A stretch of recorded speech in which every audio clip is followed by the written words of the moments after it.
स्वागत है दोस्तों आपके अपने यूट्यूब चैनल NCERT जिंदाबाद में। और आज हम स्टार्ट करने वाले हैं ज्योग्राफी का 8वां चैप्टर भारत, जलवायु, वनस्पति तथा वन्य प्राणी। जैसा कि हम अच्छे से जानते हैं, हम लोग क्लास 6 की ज्योग्राफी पढ़ रहे हैं और उसके 7 चैप्टर हो चुके हैं। आज हमारा अंतिम चैप्टर है भारत, जलवायु, वनस्पति तथा वन्य प्राणी। और आज के बाद हम कल से स्टार्ट करेंगे 7वीं क्लास की ज्योग्राफी। ओके, अब देखो, चलो स्टार्ट करते हैं बिना टाइम वेस्ट किए हुए।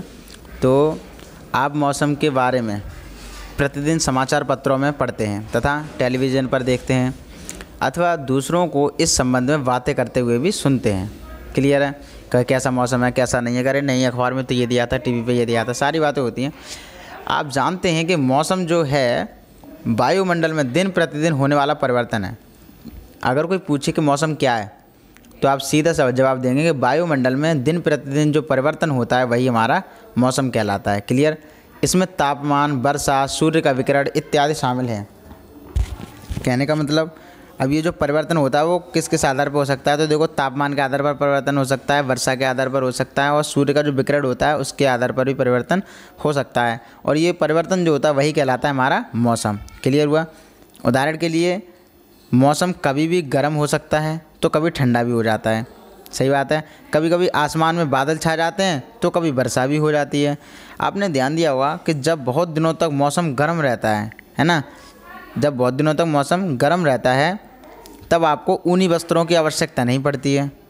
लेकिन और आप खाने पीने में ठंडे पदार्थ जो होते हैं उन्हें ज़्यादा खाना पसंद करते हैं। और जब इसके विपरीत ऐसे भी दिन होते हैं जब आपको ऊनी वस्त्रों के बिना ठंड लगने लग जाती है, मतलब ठंडी और तेज़ हवाएं चलती हैं, तब इन दोनों में आप गर्म चीज़ें खाना पसंद करते हैं, है ना। तो ऐसा क्यों होता है? तो देखो, सामान्यतः भारत में जो मौसम है वो प्रमुख मौसम जितने भी हैं वो मैं आपको बता रहा हूँ कितने होते हैं। तो आप अगर गौर करेंगे तो दिसंबर से लेकर फरवरी तक ठंडा मौसम होता है, मतलब सर्दी होती है। मार्च से लेकर मई तक गर्म मौसम होता है, मतलब गर्मी होती है। जून से लेकर सितंबर तक दक्षिण पश्चिम मानसून का मौसम होता है, मतलब वर्षा होती है। अक्टूबर से और नवंबर में अगर देखा जाए तो मानसून के लौटने का समय होता है, मतलब शरद ऋतु होता है। क्लियर हुआ यहाँ तक? हम इन मौसमों का टाइम पीरियड पढ़ चुके। अब इन मौसमों के बारे में थोड़ा विस्तार से पढ़ लेते हैं। जैसे अब बात आती है शीत ऋतु की, तो शीत ऋतु जो है क्यों उत्पन्न होती है और कैसे आती है, उसका कारण क्या है। तो देखो, ठंडे मौसम जब होता है तो सूर्य की जो किरणें होती हैं वो सीधी नहीं पड़ती हैं। क्लियर। जिसके परिणाम स्वरूप जो उत्तर भारत है अपना, उसका तापमान बहुत कम हो जाता है और शीत ऋतु स्टार्ट हो जाती है। अब जैसे ग्रीष्म ऋतु, उसका क्या कारण है, तो गर्मी के मौसम में सूर्य की किरणें होती हैं वो अधिकतर सीधी पड़ती हैं, जिससे तापमान बहुत अधिक हो जाता है। और आपने गौर किया होगा, दिन का जब समय होता है गर्मियों में, तो गर्म एवं शुष्क जो हवाएं चलती हैं, पवनें चलती हैं, उन्हें बोला जाता है लू। क्लियर हुआ। ये लू का ऑप्शन वो आ सकता है क्वेश्चन 1 के अलग से। आगे चलते हैं। अब जैसे ये खेलने के लिए बोला गया, ये आपके लिए है। अभी पढ़ते हैं दक्षिण पश्चिम मानसून या फिर वर्षा का मौसम। ये तीसरा जो मौसम था वो, तो ये कब होता है, तो देखो, दक्षिण मानसून के आने या फिर आगे बढ़ने का मौसम है, ये समझ के चलना। ये जो मानसून है ना, ये मानसून के आने या फिर आगे बढ़ने का मौसम होता है। इस समय पवन जो होती हैं बंगाल की खाड़ी से अरब सागर से स्थल की ओर बहती हैं। वे अपने साथ नमी भी लाती हैं। जब वे पवनें जो होती हैं वो पहाड़ों से टकराती हैं तब वर्षा होती है। देखो, जब भी हवाएं, ऐसा होता है सिस्टम, जैसे समझ के चलो अपना ये भारत है इस तरीके से, ठीक है। तो यहाँ पे वो है ये अरब, ठीक है, और इधर साइड बंगाली खाड़ी है। तो इधर से हवाएं चलती हैं ऐसे, इस टाइप से, ठीक है। तो ये जो हवाएं चलती हैं यहाँ पे आके हिमालय वगैरह से टकरा जाती है। क्लियर हुआ। पहाड़ों से टकराती हैं, किसी भी पहाड़ से, और जहाँ टकराती हैं, और ये अपने साथ पानी लेकर आती हैं। गर्मियों में जब पानी उठता है, इसका मैं आपको विस्तार से बताऊंगा, बस मैं अभी आपको इतना बता रहा हूँ कि हवाएं इधर से जाती हैं, वहाँ टकराती हैं। तो अरब सागर तो उठते हुए ऐसी हवाएं जाती हैं। क्लियर। तो जैसी वो टकराती हैं वहीं से होने लग जाती है बारिश, अपने भारत में पूरे बारिश होने लग जाती है। क्लियर हुआ। इस तरीके से बारिश होती है। अब जो वे अपने साथ नमी तो लाती ही लाती हैं, जब जो पहाड़ों से टकरा जाती हैं पवनें, तभी बारिश हो जाती है। क्लियर हुआ।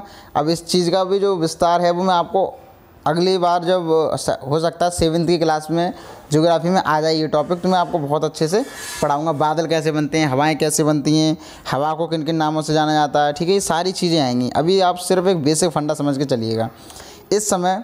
अब देखो, तीसरा जो चौथा मौसम था वो आया। अब मानसून के लौटने का जो समय होता है वो, मतलब मौसम जो होता है वो ये कहलाता है शरद ऋतु। तो इस समय पवन जो होती हैं अब वो स्थल भागों से लौटकर बंगाल की खाड़ी की ओर बहती हैं। अभी क्या हुआ था, अरब सागर से और मतलब स्थल की ओर जा रही थी। अब क्या है, स्थल से लौटकर बंगाल की खाड़ी की ओर बह रही हैं। मतलब ऐसे हवा चलती हैं इस तरीके से। तो अरब सागर यहाँ हुआ, ये भारत, ये बंगाली खाड़ी इधर, इस तरीके से चलती है। तो अभी यहाँ तक आया तो एक मौसम, अब यहाँ से यहाँ तक आया तो एक मौसम। क्लियर। अब देखो, इस समय पवन स्थल भागों से लौटकर बंगाल की खाड़ी की ओर बहती है। यह मानसून के लौटने का मौसम होता है, ये समझ के चलना। जो शरद ऋतु होता है वो मानसून के लौटने का मौसम होता है। भारत के दक्षिणी भागों में, विशेषकर तमिलनाडु से लेकर और तमिलनाडु तक और आंध्र प्रदेश में इस मौसम में वर्षा बहुत होती है। मतलब भारत के दक्षिणी भागों में बात करें तो विशेषकर तमिलनाडु तक, आंध्र प्रदेश में इस मौसम में वर्षा बहुत होती है। किसी स्थान पर अनेक वर्षा में मापी गई मौसम की औसत दशा को जलवायु कहते हैं। अब अगर कोई ये पूछे जलवायु किसे कहते हैं तो आप इतनी पूरी ये सुना सकते हैं। मतलब कि औसत वह मतलब किसी भी मौसम की वह औसत दशा जो अनेक वर्षों में मापी गई हो और जो लगभग ऐसा ही औसत जो रूप निकाल लेते हैं वो निकली हो, तो वही जलवायु होती है। ठीक है। मतलब किसी स्थान पर अनेक वर्षों में मापी गई, ये नहीं कि एक वर्ष में माप ली, नहीं, कई वर्षों में मापी गई एक औसत दशा मौसम की, वही ऐसा ही लगभग मौसम रहता है, तो वही जलवायु होती है। इसका मतलब ये है कि मौसम तो पर डे बदल सकता है लेकिन जलवायु पर डे नहीं बदल सकती, वो वर्षों के हिसाब से बदल सकती है क्योंकि अनेक वर्षों में मापी गई है, इसलिए औसत दशा। ठीक है। अब देखो, भारत की जलवायु को मोटे तौर पर अगर कहा जाए तो मानसूनी जलवायु कहा जाता है। मतलब अपने भारत की कौन सी जलवायु है? मानसूनी जलवायु। मतलब ऐसी जलवायु है अपनी मानसूनी जलवायु, क्योंकि क्यों कहा गया होगा तो मेरे हिसाब से और आपके हिसाब से भी, क्योंकि ये एक औसत दशा ही तो है मौसम की। तो कई वर्षों तक देखा होगा कि भाई ये मतलब कैसा भी जलवायु हो जाए लेकिन मानसूनी जो जलवायु है ये तो हमेशा रहती है भारत में। तो जो औसत जलवायु निकाल ली तो उन्होंने कहा कि अपने जो भारत की जलवायु है वो मानसूनी जलवायु है। क्लियर। अब मानसून जो शब्द है ये अरबी भाषा के मौसम से लिया गया है। अब मौसम का अर्थ क्या होता है? तो जिसका अर्थ होता है मौसम। क्लियर हुआ। भारत की स्थिति उष्ण कटिबंध में होने के कारण, देखो मैंने आपको कटिबंध पढ़ाए थे, क्लियर है। तो जो अपनी जो भारत की स्थिति है वो उष्ण कटिबंध में है, आपको भी पता है। तो अधिकतर वर्षा जो होती है मानसूनी पवन से होती है। भारत में कृषि अगर देखी जाए तो वर्षा पर बहुत निर्भर है। अच्छे मानसून का मतलब ये है कि पर्याप्त वर्षा होनी चाहिए और प्रचुर मात्रा में फसलों का उत्पादन होना चाहिए। तो इसका मतलब ये है भैया मानसून जो था अच्छा था। अब देखो ये क्वेश्चन दे दिए हैं कहीं तुरंत दो करने के लिए कि अगर किसी वर्ष मानसूनी वर्षा कम हो या फिर नहीं हो तो क्या होगा? तो सही उत्तर लिखिए। अब बताओ फसलों पर क्या प्रभाव पड़ेगा? तो प्रभावित होंगी या नहीं होंगी? अब ये बात आप बताओ। देखो मैंने अभी पढ़ाया आपको, यहीं पे देखो, अगर आप चाहें तो ये भी देख सकते हैं यहाँ पे। समझ में आया? अब कुएं का पानी का स्तर जो है वो क्या ऊपर चला जाएगा नीचे चला जाएगा? गर्मी का मौसम लंबा होगा छोटा होगा? अब आप ये सब क्वेश्चन खुद आंसर दे सकते हैं। अब ये आप कुछ करके सीखिए आपके लिए। तो किसी स्थान की जलवायु उसकी स्थिति, ऊंचाई, समुद्र से दूरी तथा उच्चाई पर निर्भर करती है। अब बात आती है जलवायु तो पता पड़ गया क्या है, लेकिन जलवायु निर्भर किस पर करती है? तो ये चीज़ दी गई है कि एक तो उस स्थान मतलब किसी भी स्थान की जलवायु उसकी स्थिति, मतलब वो कहाँ पर है, किस स्थान कैसी पोजीशन पर है वो, और उसकी ऊंचाई कितनी है तल से वो, और समुद्र से दूरी कितनी है, और उसका जो उच्चावच है वो कैसा है, इन सारी बातों पर निर्भर करता है। इसलिए हमें भारत की जो जलवायु है वह क्षेत्रीय विभिन्नता का अनुभव होता है। समझ में आया? और अगर राजस्थान की बात की जाए तो देखो राजस्थान के मरुस्थल में स्थित जैसलमेर है और बीकानेर है, ये बहुत गर्म स्थान है। समझ में आया? अब जम्मू कश्मीर और कश्मीर के द्रास एवं कारगिल में देखा जाए तो वहाँ पर बहुत बर्फीली ठंड पड़ती है।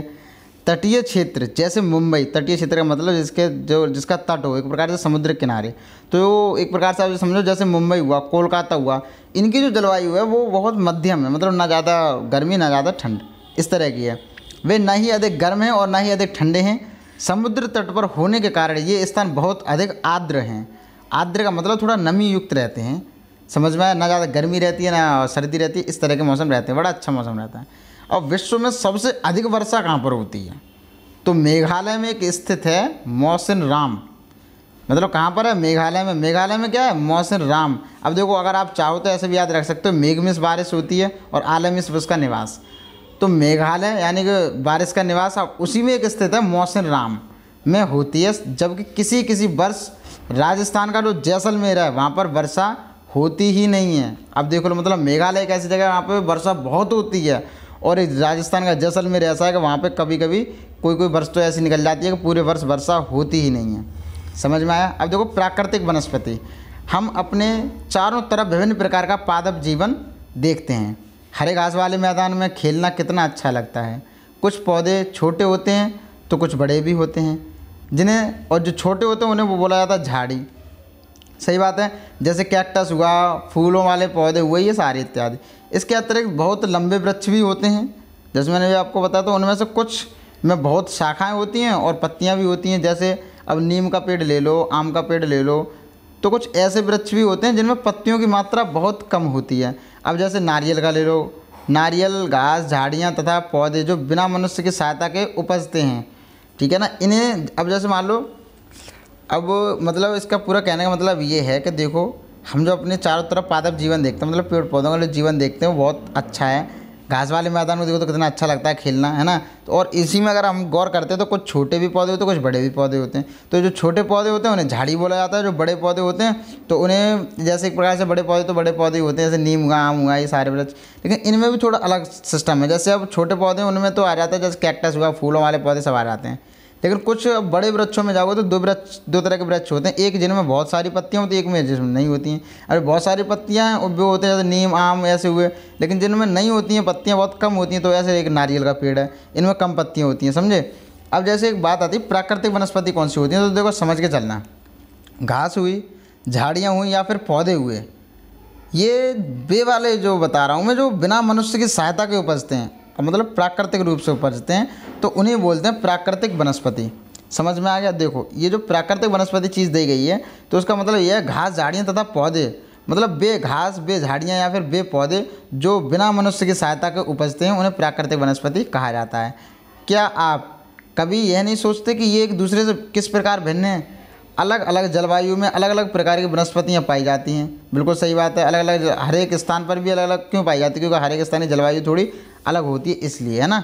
अब देखो मैं बताऊँ आपको, जैसे जलवायु की विभिन्नता के कारण, अब देखो हाँ ये आगे अलग अलग प्रकार की वनस्पति पाई जाती हैं। इनमें वर्षा की मात्रा का जो योगदान है वो बहुत महत्वपूर्ण है, ठीक है ना। अगर कोई ये पूछे ये बताओ अलग अलग स्थानों पर अलग अलग वनस्पति पाई जाती हैं, ऐसा क्यों? तो सबसे पहली बात ये है कि भाई देखो वर्षा का बहुत महत्वपूर्ण योगदान रहता है, क्योंकि हर जगह वर्षा का जो मात्रा होती है वो सेम नहीं होती है। दूसरी एक जलवायु, क्योंकि अपने भारत में जलवायु विभिन्नता हर जगह मिलती है। तो देखो जलवायु विभिन्नता के कारण भारत में अलग अलग तरह की वनस्पतियाँ पाई जाती हैं।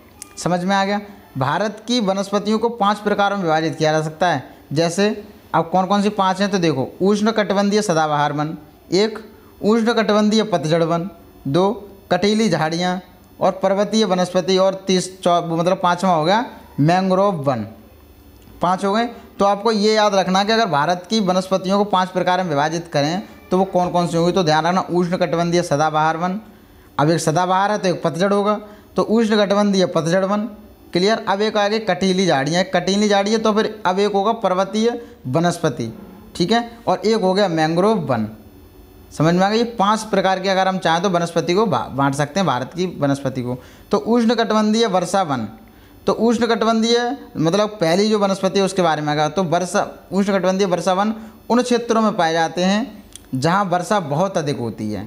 समझ के चलना। अब मैंने आपको एक चीज़ बताई थी, जब मैंने आपको अक्षांश और देशांतर पढ़ाई थी, तो उष्णकटिबंधीय है उसमें वर्षा क्यों होती है? क्योंकि सीधी डायरेक्ट पड़ती है, उसकी सूरज की जो किरण होती है डायरेक्ट पड़ती है।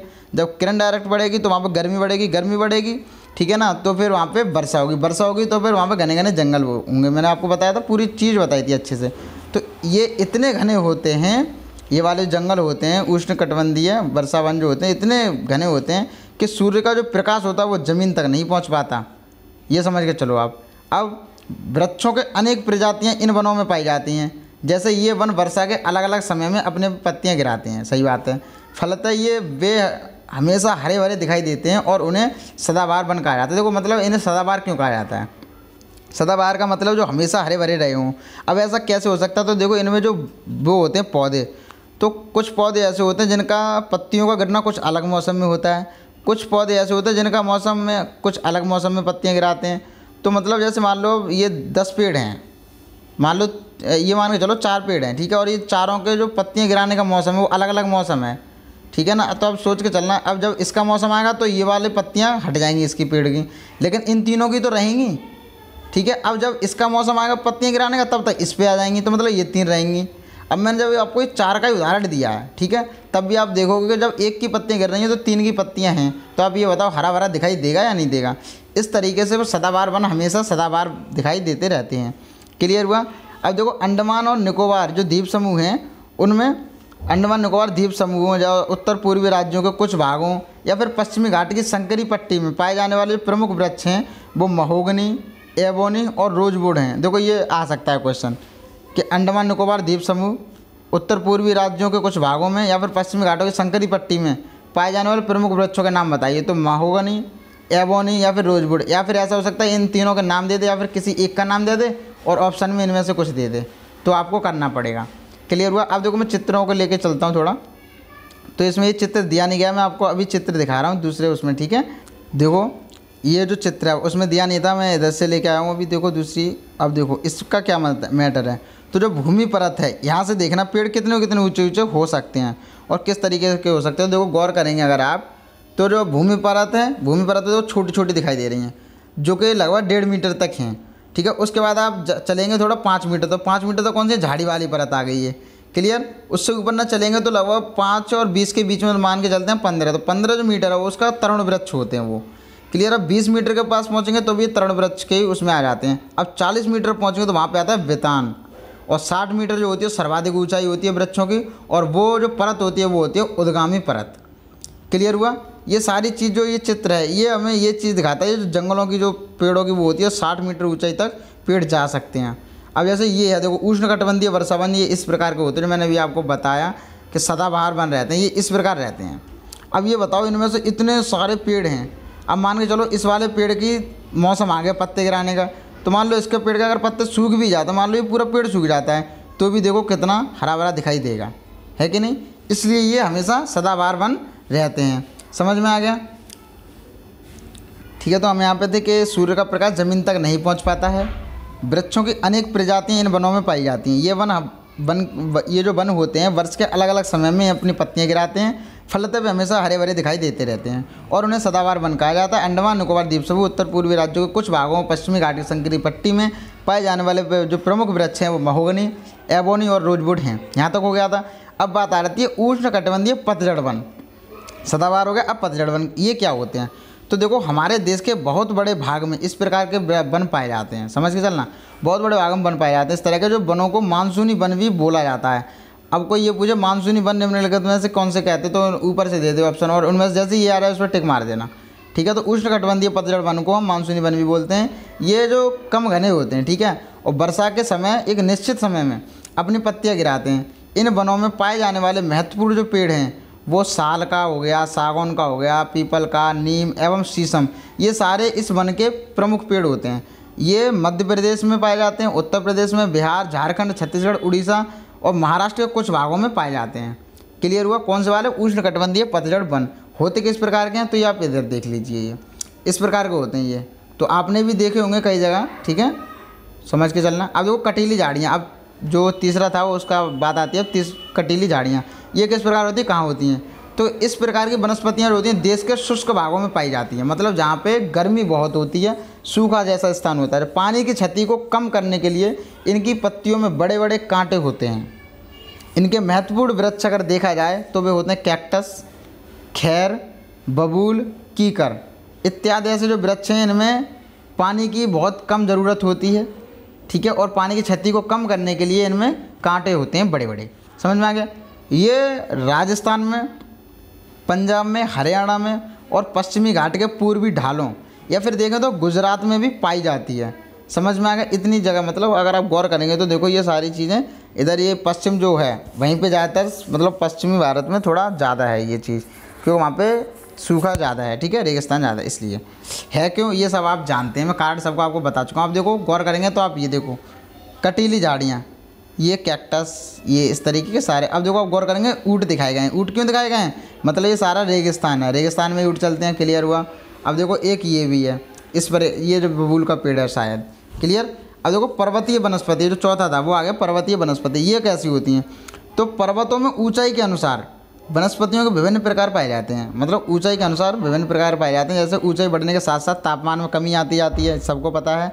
समुद्र तल से 1500 मीटर से और 2500 मीटर की ऊंचाई के बीच जो पेड़ों का आकार है वो शंकु आकार होता है, मतलब कैसा होता है? इस तरीके का। और कब तक होता है तो आप ये समझ लीजिए, देखो समुद्र तल से समुद्र तल से 1500 मीटर से लेकर 2500 मीटर की ऊंचाई के बीच में जो पेड़ों का आकार होता है वो कैसा होता है, शंकुआकार, जैसा कि आप यहाँ पर देख पा रहे होंगे। देखो ये, और अगर पूरा पेड़ ही देखना सिर्फ तो आप ये देख सकते हैं, ठीक है। अब देखो शंकुआकार होता है, ये पौधे जो होते हैं इन्हें बोला जाता है शंकुधारी।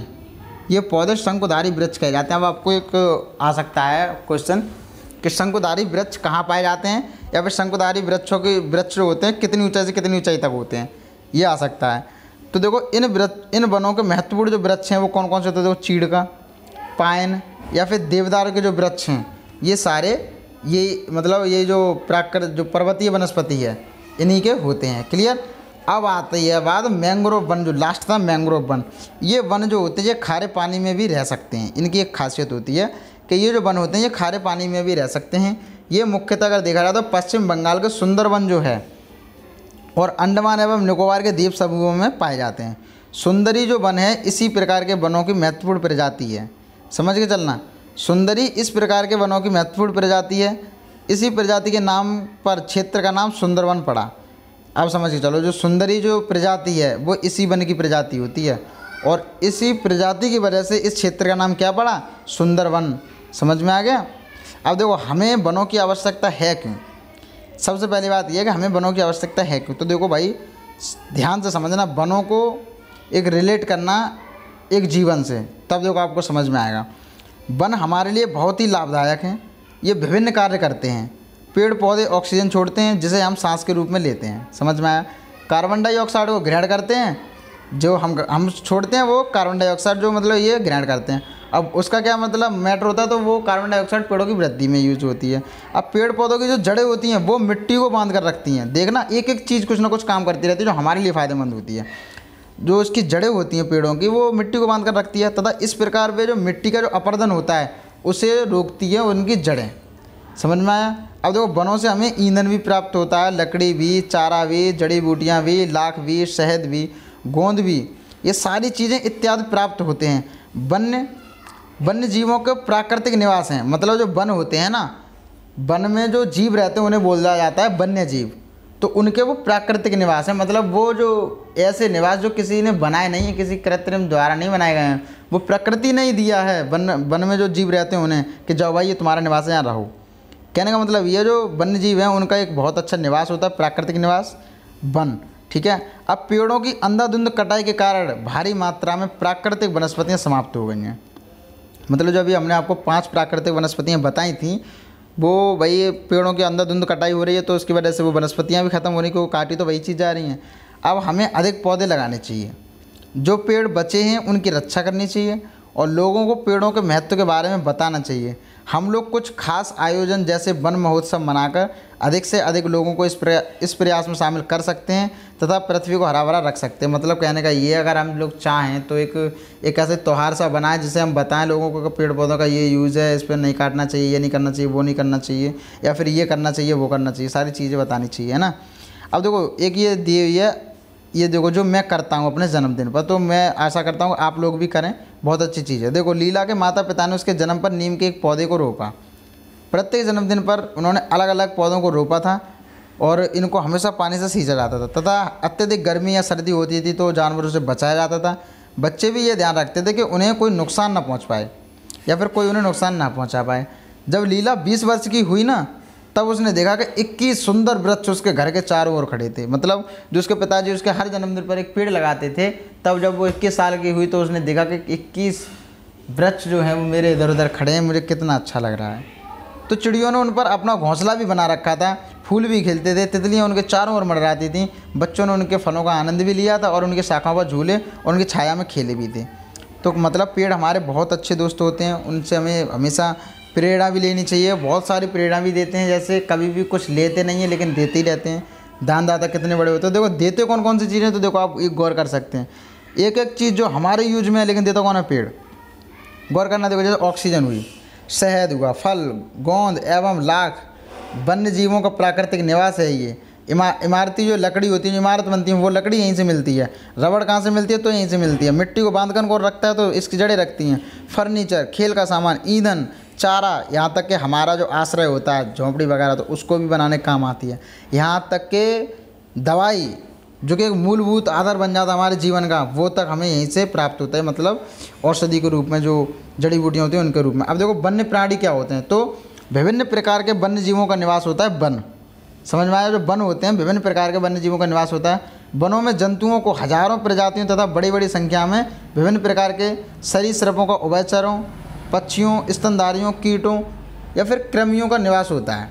कहने का मतलब हजारों जो प्रजातियां हैं तथा बड़ी संख्या में वनों में जंतुओं की हजारों प्रजातियां एवं बड़ी संख्या में रहती हैं, जो कि किस प्रकार हैं, विभिन्न प्रकार की। जैसे मान लो सरीसृप हो गए, उनकी बड़ी बड़ी संख्या में रहते हैं वो लोग भी। उभयचर, पक्षी, स्तनधारी, कीट और कृमि, ये सारे जो लोग मतलब जंतु होते हैं जो वनों में रहते हैं। ठीक है। बाघ जो है ये भी एक वन्य जीव है, जो कि हमारा राष्ट्र पशु है, पता है हमको। यह देश के विभिन्न भागों में पाया जाता है। कहाँ पाया जाता है? तो गुजरात के जो गिर वन है, गिर वन में एशियाई शेरों का निवास होता है। ये ध्यान रखना। अगर कोई ये क्वेश्चन पूछे आपसे कि एशियाई शेरों का निवास कहाँ पर है, तो भारत में गुजरात के गिर वन में। समझ में आ गया? हाथी तथा एक सींग वाले गैंडे, मतलब जो हाथी होते हैं और एक सींग वाले गैंडे होते हैं। जैसे आप देखो, आपको दिखाऊं, एक सींग वाले गैंडे देखो, आप ये देख पा रहे होंगे, और हाथी तो आप जानते ही हैं। इनका जो वो होता है, ये असम के जंगलों में घूमते हैं। हाथी हुआ, केरल हुआ, मतलब हाथी जो है वो केरल एवं कर्नाटक में भी मिलते हैं। मतलब अगर हाथी और एक सींग वाले गैंडे को देखो तो ये असम के जंगल में घूमते हैं। लेकिन अगर हाथी की बात करें तो हाथी केरल में भी मिल जाता है, कर्नाटक में भी मिल जाता है। और ऊँट जो है वो भारत के रेगिस्तान तथा जंगली गधा कच्छ के रण में पाए जाते हैं। कच्छ रण तो गुजरात साइड में बताया था मैंने आपको। और जंगली बकरी अगर देखी जाए तो हिम और हिम तेंदुआ हो गया, जो बर्फ़ में रहते हैं उन तेंदुआ, और भालू जो हो गया, ये सारे इत्यादि जो जानवर हैं या फिर जंतु हैं, ये हिमालय के क्षेत्र में पाए जाते हैं। इसके अतिरिक्त अगर देखा जाए तो बहुत से दूसरे जानवर जैसे बंदर हुआ, सियार हुआ, भेड़िया हुआ, नीलगाय हुई, चीतल इत्यादि भी हमारे देश में पाए जाते हैं। भारत में पक्षियों का भी ऐसी ही प्रचुरता है, मतलब जैसे ही जानवर इतने हैं, जंतु इतने हैं, ऐसे हमारे भारत में पक्षियाँ भी वैसे बहुत पाए जाते हैं। पक्षी जो होते हैं बहुत प्रचुरता है। अब जैसे एक मोर को ले लो, तो मोर हमारा राष्ट्र पक्षी होता है। भारत में पक्षी जो हैं देखो, तोता हुआ, मैना हुआ, कबूतर हुआ, बुलबुल हुई और बत्तख हुआ इत्यादि बहुत सारे हैं। अन्य बहुत सारे राष्ट्र पक्षी उद्यान हैं। राष्ट्र पक्षी उद्यान जानते हैं आप, जहाँ पे पक्षियों का एक प्रकार से आप चिड़ियाघर कह सकते हैं। ठीक है, राष्ट्र पक्षी उद्यान है जो पक्षियों को उनका प्राकृतिक निवास प्रदान करते हैं। बस अंतर ये है, जो हम लोग जो होते हैं चिड़ियाघर हमारे जो होते हैं हमारे द्वारा बनाए गए होते हैं, लेकिन हम देखते हैं उसमें प्राकृतिक रूप दिया जाता है उसमें। समझ में आया? जो को वो ये सोचे कि हाँ प्राकृतिक है। उद्यान जो होते हैं शिकारियों से पक्षियों की रक्षा करते हैं। मतलब वहाँ पे क्या है, जैसे जंगल में शिकारी आ रहे तो उनकी रक्षा कर सकते हैं, वहाँ पे कोई नहीं होता। लेकिन यहाँ पे क्या है, उनकी वो कर सकते हैं, रक्षा कर सकते हैं। क्या आप अपने क्षेत्र में पाए जाने वाले 5 पक्षियों के नाम बता सकते हैं? ये आपकी जिम्मेदारी है, आप बताएं। भारत में सांपों की सैकड़ों प्रजातियाँ पाई जाती हैं। जैसे उनमें से कोबरा हो गया, करैत हो गया, ये सारे प्रमुख हैं, है ना। और जैसे हमारी तरफ तो बहुत सारे मिल जाते हैं, जैसे घोड़ा पछाड़ हो गया, ये सारी चीज़ें मिल जाती हैं ना। तो आप भी ऐसे बता सकते हैं। अब वनों के काटने या फिर कटने तथा जानवरों के शिकार के कारण भारत में पाए जाने वाले वन्य जीवों की प्रजातियां तेज़ी से घट रही हैं। मतलब वन कट रहे हैं तो जानवर दिखते हैं, और जानवर दिखते हैं तो उनका शिकार करते हैं। इसलिए अपने भारत में वन्य जीव जो हैं उनकी प्रजातियां तेज़ी से घट रही हैं।